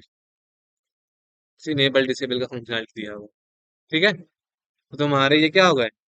ये तुम्हारे हो गए, तुम्हारे ये टैब्स। इतना समझ में आया होगा ना? क्या? देखो तुम रन करोगे ना, सब मैं इसको रन करूंगा ना। अगर ये अगर मेरे एक्सपेक्टेड मिल गया, देखो यहाँ पे टेस्ट रिजल्ट में आएगा, तो नहीं मिला ऐसा तो मैंने यहाँ पे क्या बताया था सपना? 200 इक्वल होना चाहिए, मैंने ये बताया था ना। लेकिन मेरा एक्चुअल में आया क्या? 400 आया। तो यहाँ पे किसने क्या मार्क कर दिया इसको? फेल कर दिया। जैसे मैं यहाँ पे 400 देता, जैसे मान लो मैंने एक पोस्ट रिक्वेस्ट सेंड करी थी, इसके अंदर आता हूँ और यहाँ पे आईडी की वैल्यू कॉपी करता हूँ। ये वाली वैल्यू मैं यहाँ पे देता हूँ, मान लो गेट रिक्वेस्ट के अंदर। ठीक है, मान लो अभी अ, इसको verify कर लो। एक मिनट रुक जाना। यहाँ पे स्टेटस कोड वेरीफाई करना है तुम्हें ना। हाँ, स्टेटस कोड 200। ठीक है, यहाँ पे देखो, मैं इसे रन करता हूँ। फिर भी 401 आया, मतलब क्या आया? मेरा यूजर नेम पासवर्ड क्या होगा? गलत होगा। अच्छा, बेरर टोकन में मैं यहाँ पे बेसिक ऑथ करना था ना, इसलिए। चलो फिर से रन करता हूँ एक बार। क्या आया देखो यहाँ पे पास, क्यों? कि तुम्हारा एक्चुअल एक्सपेक्टेड क्या आया? सेम आया। मान लो मैं एक्सपेक्टेड में चाहता हूँ, ये गेट वाली रिक्वेस्ट में चाहता हूँ 201 आनी चाहिए, मान लो एक एग्जांपल बता रहा हूँ तुम्हें। तुम चाहते हो कि 201 आए, तो तुमने यहाँ पे अपना क्या दिया? अपना एक्सपेक्टेड 201 दिया। तुमने एपीआई रन करी, लेकिन वो लगा क्या रहा है? 200। तुम्हारे टेस्ट केस क्या हो गया? फेल हो गया। तो ये एक तरीके से अगर मालूम है यहाँ पे हार्ड असर्ट यूज कर रहा है वो। इंटरनली अगर तुम बात करो, हार्ड असर्ट। यहाँ भी असर्ट में क्या करते हो? एक्चुअल एक्सपेक्टेड मैच कराते हो ना। यहाँ भी तो वही कर रहा है वो, एक्चुअल एक्सपेक्टेड मैच करा रहा है ना। जैसे और इसमें मालूम है प्रिंट कैसे कराते हो जावास्क्रिप्ट में? यहाँ पे जैसे वहां यूज करो सिस्टम डॉट डॉट प्रिंटलन करते हो, यहाँ पे कंसोल डॉट लॉग ऐसे प्रिंट करा लो। और यहाँ पे जो तुम्हें प्रिंट कराना है XYZ ऐसे, तुम्हारा जावास्क्रिप्ट में ऐसे प्रिंट होगा कंसोल डॉट लॉग। पता नहीं इसमें प्रिंट नहीं करना चाहिए वैसे तो ये। अच्छा यहाँ पे कंसोल है ना, मगर यहाँ प्रिंट कराना है इसमें। ठीक, तुम्हारा ये हो गया। और वेरिएबल्स तो तुम्हें बता ही दिया था मैंने। वेरिएबल एग्जांपल देखो यहाँ पे, मेरे पास ये वाली एपीआई है। देखो मेरे पास सेम एपीआई है जाइल सीआरएम की। देखो सेम गेट रिक्वेस्ट है, get contact by ID, get contact by ID. Difference क्या है देखना, ये मेरे किसी और वाले डोमेन के लिए है, और ये वाला मेरा किसी और डोमेन के लिए। ठीक है, यही है। अब किसी ने बोला कि आज अब तुम इस डोमेन में टेस्ट करना, अब तुम्हें टेस्ट करना है एक्सपर्ट व्यू ऑटोमेशन वाले डोमेन पे। अच्छा मान लो कि ये तुम्हारा स्टेज एनवायरनमेंट के लिए है, और ये तुम्हारा प्रोड एनवायरनमेंट के लिए है। जो तुम्हारा ये द यादव रोशन 1 2 है, ये प्रोडक्शन वाला है। और यहाँ पे जो तुम्हारा यहाँ पे एक्सपर्ट व्यू ऑटोमेशन, ये मान लो तुम्हारा स्टेज एनवायरनमेंट का है। ठीक है, अब उसने बोला कि आज स्टेज पे टेस्ट करना, अगले दिन आके बोला "अ, अब तुम प्रोडक्शन टेस्ट करो", तुम क्या करोगे? यहाँ तो मैंने 2 बार क्लिक करा, देखो मैंने यहाँ पे क्या करा है, दोनों रिक्वेस्ट सेम सेम 2 बार कर दी है। और मुझे ऐसा नहीं करना चाहिए पहली बार। मैं क्या करूंगा, आऊंगा। पहली बात तो यहाँ पे बात किसकी आई, उसने बोला स्टेज और प्रोडक्शन की बात आई, तो यहाँ पे इन्वायरमेंट चेंज करने वाली बात आई देखो ना। तो यहाँ पे तुम क्या क्रिएट करोगे, इन्वायरमेंट वेरिएबल। इन्वायरमेंट चेंज करने वाली बात आई देखो, इन्वायरमेंट चेंज करने वाली। क्यों? ये देखो देखो, स्टेज का बेस ओवरऑल क्या होगा, अलग होगा। और तुम्हारा प्रोडक्शन की बेस ओवरऑल क्या होगा, अलग होगा। तुम क्या करोगे, आओगे, क्लिक करो यहाँ पे, ऐड पे क्लिक करो। अच्छा ग्लोबल बनाना है, सॉरी। इन्वायरमेंट पे आओ, यहाँ पे बना लो क्या, स्टेज सर्वर, स्टेज के लिए है ये। और यहाँ पे बेस यूआरएल, और यहाँ पे अपने बेस वाली वैल्यू मान लो कुछ मैंने ऐसे दे दी होगी XY। ठीक है, फिर ऐसे मैं इसको सेव करूंगा। फिर मैं एक इन्वायरमेंट और बनाऊंगा, क्या, प्रोडक्शन, मान लो prod।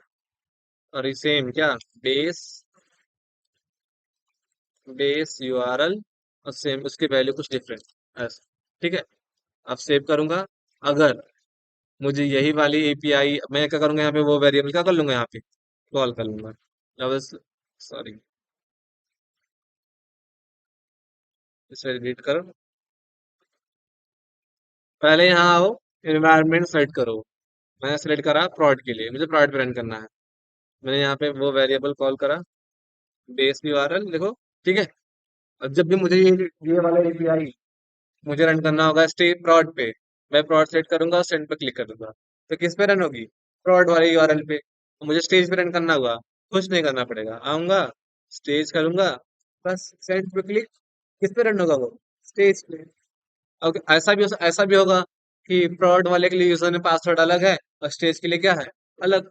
तो मैंने उस इन्वायरमेंट में कोई वेरिएबल ऐड ऑन कर लेना, जैसे हमने बेस वाला रखा है वैसे यूजर ने पासवर्ड रख लेना ना। तो तुम्हें कुछ जरूरत होगी किसी चेंजेस की, तुम्हें कितना इजी वे कर रहा है ये।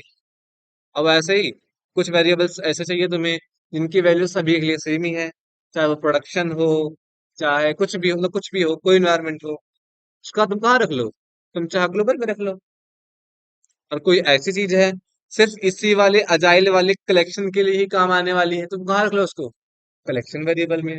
वो कहाँ था, डॉट पे क्लिक करोगे, सॉरी, प्रोजेक्ट पे, उस कलेक्शन पे क्लिक करो, कलेक्शन पे क्लिक करोगे। यहाँ पे क्या था, यहाँ कुछ ऑप्शन था ना, क्या था, एडिट पे था शायद ना, नहीं, रन कलेक्शन क्लिक करना था। नहीं यार, भूल गया मैं भी, इस पे था।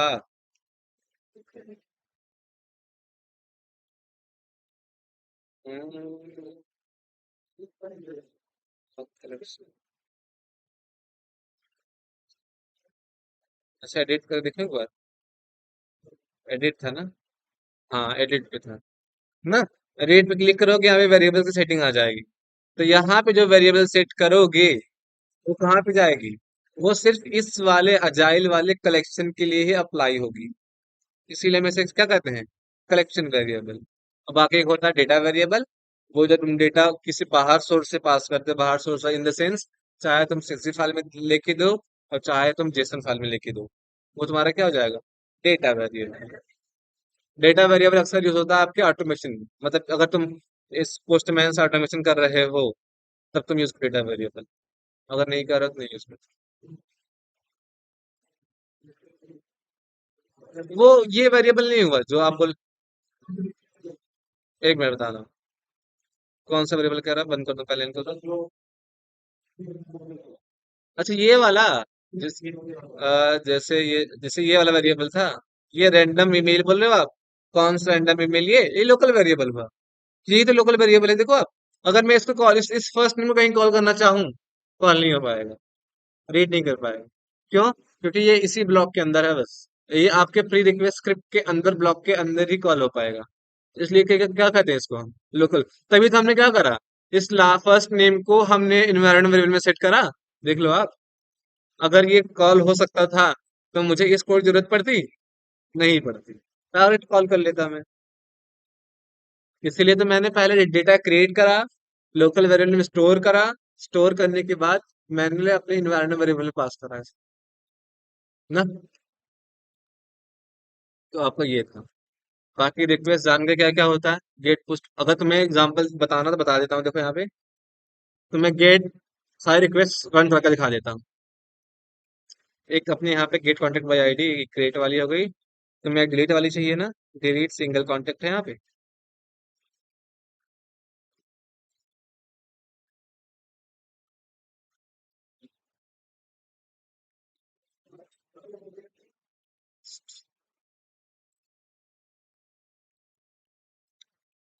Delete request.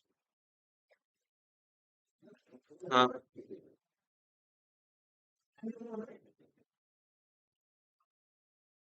पोस्टमैन कन्फर्मेशन कुछ नहीं करना पड़ेगा, बताता हूँ। अच्छा वो भी बता देता हूँ, रुको। हाँ वो भी बता देता हूँ। समझ गया समझ गया। देखो यहाँ पे ये वाली रिक्वेस्ट। जैसे यहाँ पे मेरे पास एक डिलीट की रिक्वेस्ट है ना। अब देखो मुझे भी यहाँ पे आके फिर यूजर ने पासवर्ड पास करना पड़ेगा फिर से। मैं जितनी बार रिक्वेस्ट क्रिएट करूंगा, मुझे उतनी बार आऊंगा यहाँ पे। और कौन सा यूज करें, बेसिक वाला? उतनी बार ऑटोमेटिकली आ गया यहाँ पे। दूसरा आया, देखो ये दूसरा ईमेल आईडी है मेरा। तो मैं क्या करूंगा मालूम है? यहाँ आऊंगा। ग्लोबल वेरिएबल है मेरे पास। एक बनाऊंगा वेरिएबल क्या? User name. दूसरा क्या बनाऊंगा? पासवर्ड। ई स्मॉल कर दो। और जो मेरा user name, actual user name password क्या है? ये है। यहाँ कॉल करूंगा।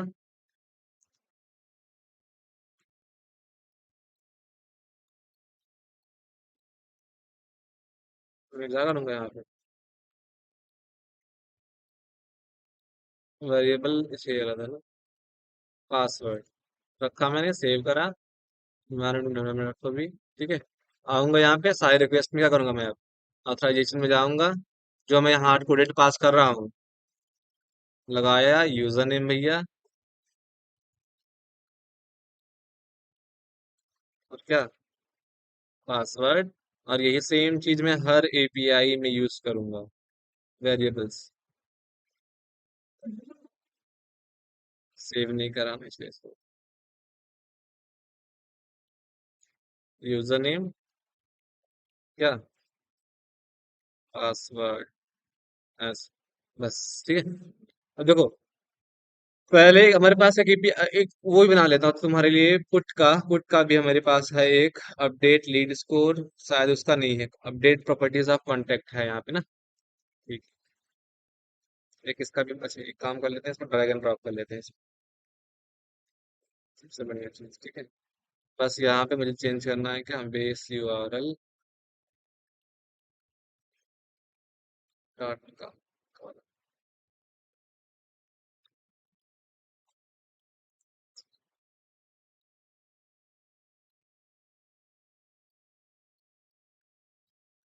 ऑथराइजेशन में यूजर नेम पासवर्ड चेंज करना है मुझे।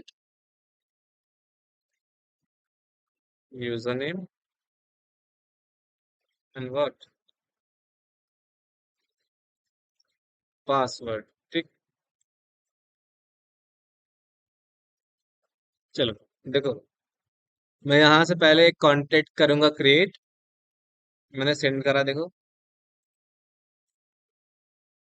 पहली बात यहाँ कुछ सही सही लिखा।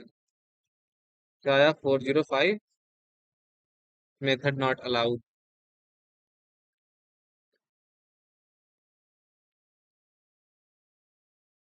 एक मिनट, यहाँ गलत पास करा है ना।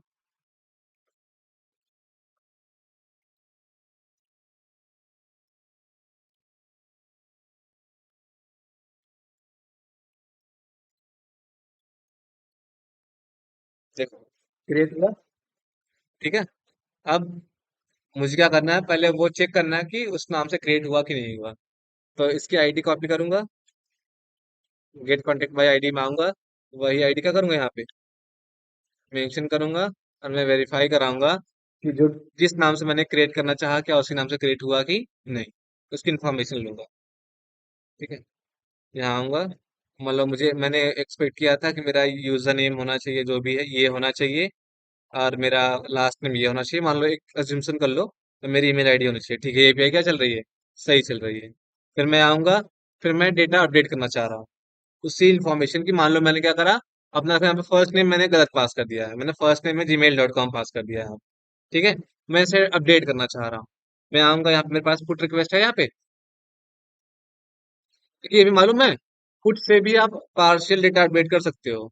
जरूरी नहीं है कि पुट से पूरा डेटा अपडेट करो। जरूरी नहीं है ऐसा। पुट से आप पार्शियल भी कर सकते हो, नया क्रिएट भी कर सकते हो, और चाहो तो आप पूरा अपडेट कर। ठीक है। मुझे वहां पे देखो, मुझे वहां पे क्या चेंज करना था, बस मेरा नेम। तो मुझे देखो यहाँ पे बतानी पड़ेगी आईडी। ये कोड रिक्वेस्ट है। मुझे यहाँ बतानी पड़ेगी आईडी कि कौन से वाले सेल्स पर्सन का आप फर्स्ट नेम या फिर जो डिटेल्स है वो क्या करना चाहते हो, आप चेंज करना चाहते हो। उसी आईडी को लेके जाके वो डेटा चेंज करेगा। तो मैंने आईडी कॉपी करी थी, मैंने आईडी पेस्ट करी यहाँ पे। मैं यहाँ पे आऊंगा। जो मुझे फर्स्ट नेम पास करना था मैंने पास करा, लास्ट नेम मैंने जो पास करना था मैंने पास करा। और मेरी ईमेल आईडी जो मैंने अपडेट करनी थी मैंने वो मान लो यहाँ पे अपडेट कर दी। ठीक है। मैंने ऐसा करा और मैं सेंड पे क्लिक करूंगा। देखो यहाँ अपडेट हुआ। यहाँ से पता नहीं लगा पाओगे, तुम क्या करोगे? तुमने वही आईडी कहाँ पास करी थी, गेट कॉन्टेक्ट बाई आईडी में। यहाँ आओ, वहाँ रिक्वेस्ट में देखो नाम ये था ना। मैं रन करूँ इस वाली को, सेम आईडी है देखो मेरे पास। रन करूँ?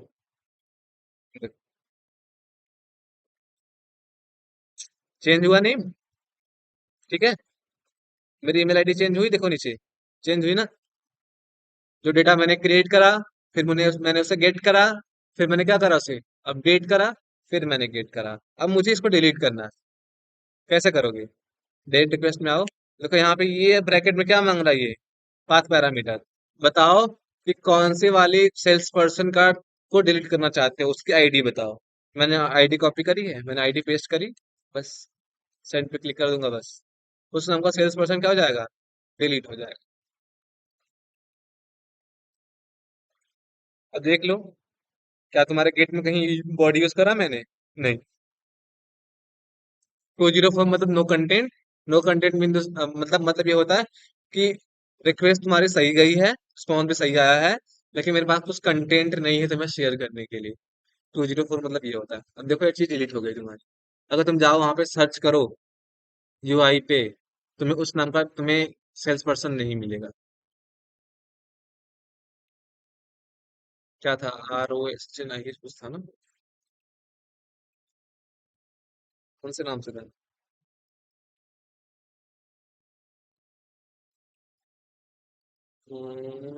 Gate to no.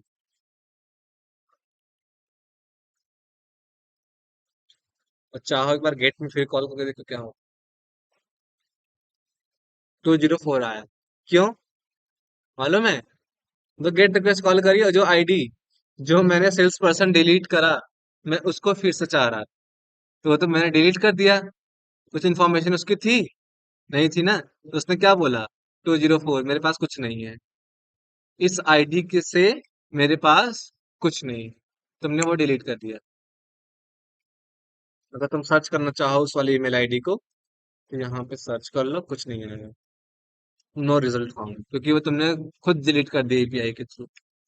ठीक।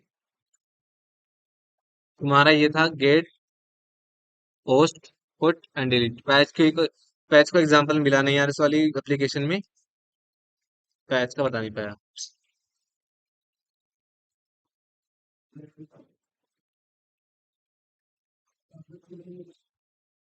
अगर तुम्हें ऐसा लगता है कि हर बार बार तुम्हें चेंज करना पड़ रहा है, हाँ, अब तुम्हें ऐसा लगे चेंज करना है, बताना। जिससे मैं यहाँ पे ये क्या था, ये वाली गेट कांटेक्ट वाली है ना, तुम बार बार आके यहाँ पे आईडी पास करनी पड़ती थी, गेट कांटेक्ट बाय आईडी।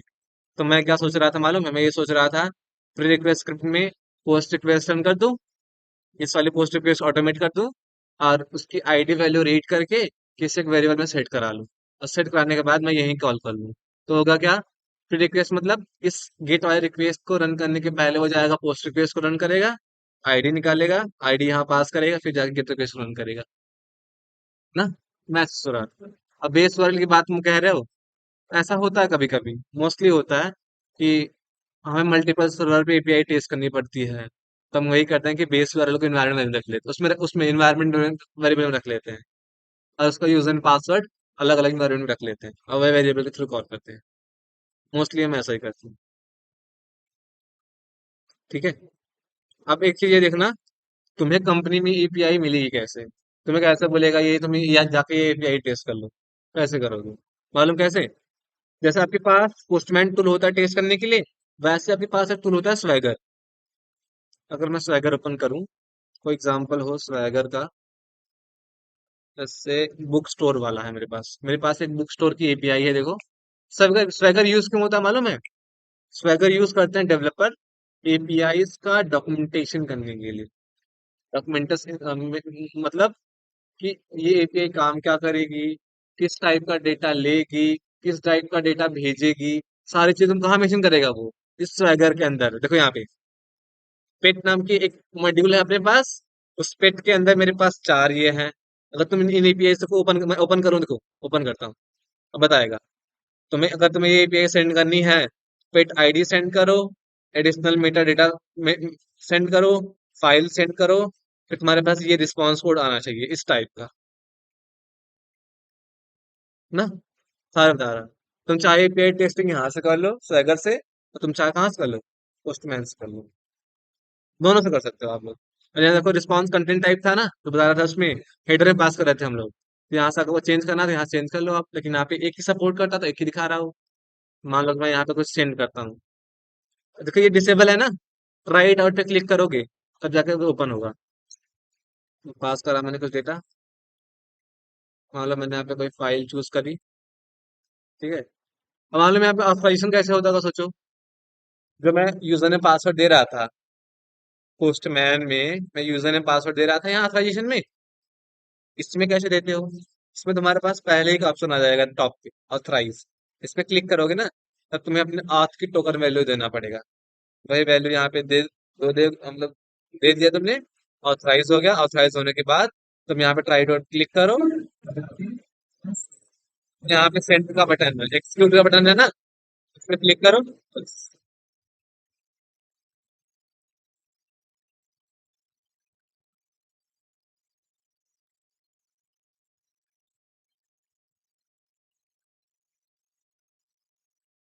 ठीक। क्या हुआ? स्वैगर के लिए यार कुछ तो है नहीं मेरे पास, कुछ जो यूज करते हैं हम लोग, ऐसा कुछ एग्जाम्पल मेरे पास है नहीं। बस ज्यादा नहीं, 10 मिनट और। ठीक है। स्वैगर टूल ये जान लेना कि यूज करता कौन, डेवलपर यूज करता है एपीआई का डॉक्यूमेंटेशन करने के लिए। अगर आपको एपीआई टेस्टिंग करनी है तो आप स्वैगर के थ्रू भी कर सकते हैं। स्वैगर नहीं पूछते यार, स्वैगर बस पूछेंगे व्हाट इज स्वैगर, बता देना कि swagger is a tool on which developer used it just to document the APIs, बस। and also we can run the APIs from there, from the Swagger tool, बस। और कुछ नहीं पूछेंगे इसमें। जो पूछेंगे तो मैं पोस्टमैन से ही पूछेंगे। 99% लोग यही यूज करते हैं तुम्हारा पोस्टमैन टेस्टिंग करने के लिए। डेवलपर भी यूज करते हैं इसी के, पोस्टमैन ही। यूआई कितना सही है ना इसका। ठीक है। तुम्हारा ही होता है अब। कभी कभी ऐसा होगा कि तुम्हें तुम्हारे एपीआई डॉक्यूमेंटेशन स्वैगर में नहीं मिलता, फिर कैसे टेस्ट करोगे? वो तुम्हें तुम्हारे चैट पे भेजेगा क्या? कलेक्शन। जैसा बताऊं मैंने डाउनलोड करा है कि नहीं। हाँ, जैसे मैंने कहीं रखा होगा कि नहीं।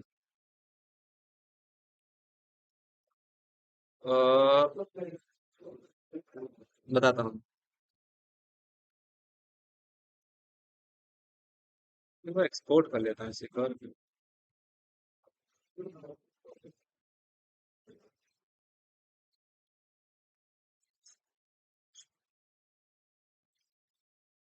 मतलब मैं डेस्कटॉप में और एक वर्क स्पेस बना लेते हैं, ठीक है।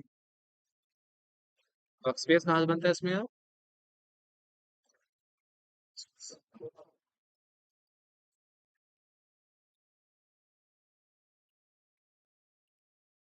Blank work space. Next. Name मैंने डीएसटी दे दिया मान लो। ठीक है। कैसे तुम्हें एपीआईज मिलेंगे टेस्ट करने के लिए?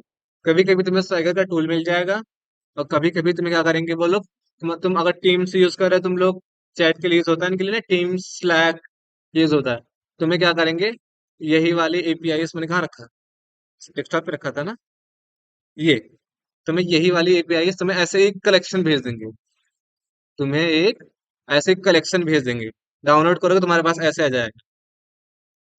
डॉट कलेक्शन लास्ट में उसका वो रहेगा, देखो ठीक है। तुम्हें करना क्या पड़ेगा, तुम आओगे पोस्टमैन के अंदर, इंपोर्ट पे दिख रहा बटन, इस पे क्लिक करोगे। क्लिक करने के बाद अपनी फाइल का पाथ बता दो, चाहे तुम ड्रैग एंड ड्रॉप कर लो, चाहे उस पे क्लिक करो और तुम बता दो कि वो फाइल कहाँ है। जैसे मेरे पास ये यहाँ है, यही है थी। उस पर क्लिक करूंगा, देखो सारी एपीआई मेरे पास इंपोर्ट हो जाएंगी ऐसे। ठीक। अगर तुम्हें बोले कि एपीआई शेयर कर दो मुझे, कैसे शेयर करोगे? जैसे तुमने इंपोर्ट करा, वैसे प्रोजेक्ट पे क्लिक करो, यहाँ तुम्हारे पास एक्सपोर्ट का ऑप्शन आएगा। एक्सपोर्ट पे क्लिक करोगे तो तुम जहाँ सेव करना चाहते हो अपने डायरेक्टरी में, वहां बता दो मैं चाहता हूँ डाउनलोड्स में सेव हो जाए। डाउनलोड्स तुम्हारे पास यहाँ आ गया। अब तुम चैट के थ्रू क्या कर दो, शेयर कर दो, तुम्हारी एपीआई से जाएंगे उसके पास ऐसे। तो आई थिंक बस इतना ही रखते हैं, इतना।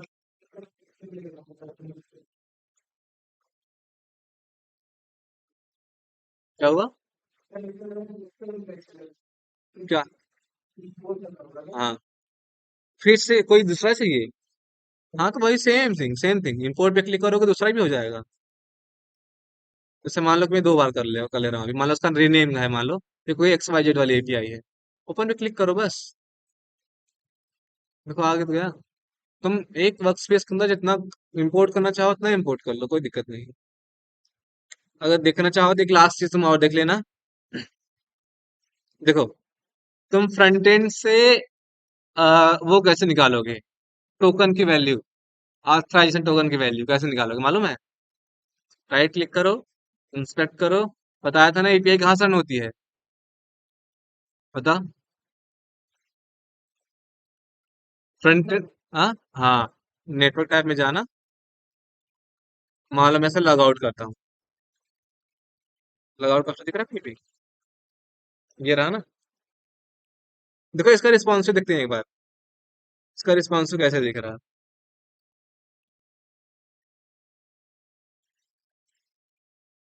अब देखो इसका रिस्पॉन्सिव चेक करेंगे कैसे। छोटा बड़ा कर लिया मैंने। अब मैं चेक करूंगा स्क्रॉल उस साइड हो रहा है, स्क्रॉल उस साइड। इसका रिस्पॉन्सिव देखो कुछ बग है, ये हमारा, तुम्हारा बग है। देखो इसका रिस्पॉन्सिव चेक करो। पहली बात, ये हेडर देख रहे हो, ये वाला हेडर देख रहे हो कितनी बार आ रहा है ये वाला चीज। एक बार यहाँ, एक बार यहाँ, 2 बार आ रहा, ठीक है। और ये एक बार यहाँ आ रहा, 3 बार आ रहा। लेकिन अगर रिस्पॉन्सिव बंद करूं तो फिर भी आ रहा। जूम करने पे हुआ था क्या वो? देखो ना। और रिस्पॉन्सिव एक चीज और चेक करो। मैं जब मैं ये ओपन करा हूं, मैं और कुछ चीज देख पा रहा हूँ, देखो मैं यहाँ पे स्क्रॉल कर पा रहा हूँ कहीं कुछ, कुछ नहीं कर पा रहा। इसका रिस्पॉन्सिव चेक कर लो, ये तो रिस्पॉन्स तुम्हें यही चेक करना पड़ेगा। कि अगर मैं स्क्रीन की साइज छोटी कर दे रहा हूँ, स्क्रॉल मैं पूरी स्क्रीन देख पा रहा हूँ कि नहीं, स्क्रॉल करने पे हॉरिजॉन्टल, बाकी जो स्क्रॉल होता है अपने पास, कर पा रहा हूँ कि नहीं। मैं कहीं पे क्लिक कर रहा हूँ, तो क्लिक होने पे क्लिक हो रहा है कि नहीं, देखो यहाँ पे। देखो अजाइल सीआरएम का जो ऊपर हेडर है, कितना गंदा दिख रहा है, देख रहे हो। ऐसे तुम्हें मल्टीपल मोबाइल पे टेस्ट करना पड़ेगा कि आईफोन 14 प्रो मैक्स पे कैसा दिख रहा है, गैलेक्सी फोल्ड पे कैसा दिख रहा है, देख रहे हो यहाँ पे। ये तुम देख रहे हो ये वाला बटन कैसे दिख रहा है इसमें, अजाइल सीआरएम। इसका रिस्पॉन्स, ये रिस्पॉन्स टेस्टिंग होती है, देखो। अगर तुम्हें ऐसा दिखे तो वही सेम स्क्रीनशॉट लोगे, बग क्रिएट करोगे कि ये वाला आइकन ओवरराइड हो रहा है अजाइल सीआरएम के हेडर से, बस। ये तो बग ही है ही, यही तो बग है, देख लो।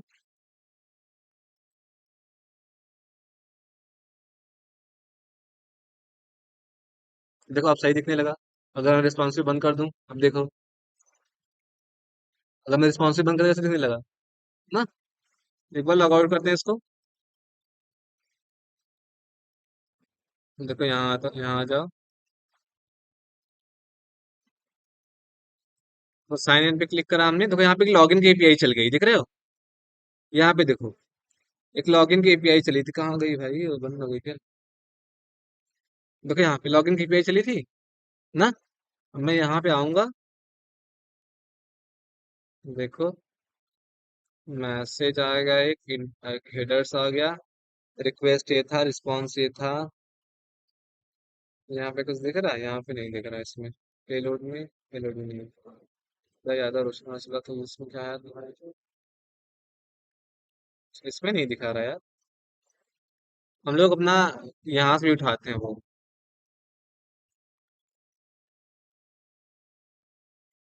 नहीं, इसमें नहीं दिख रहा।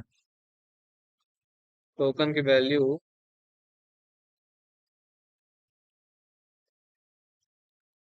चलो ठीक है, इतने रखते हैं आज के लिए। ठीक है, बाकी से कुछ पूछना है तो पूछ लो।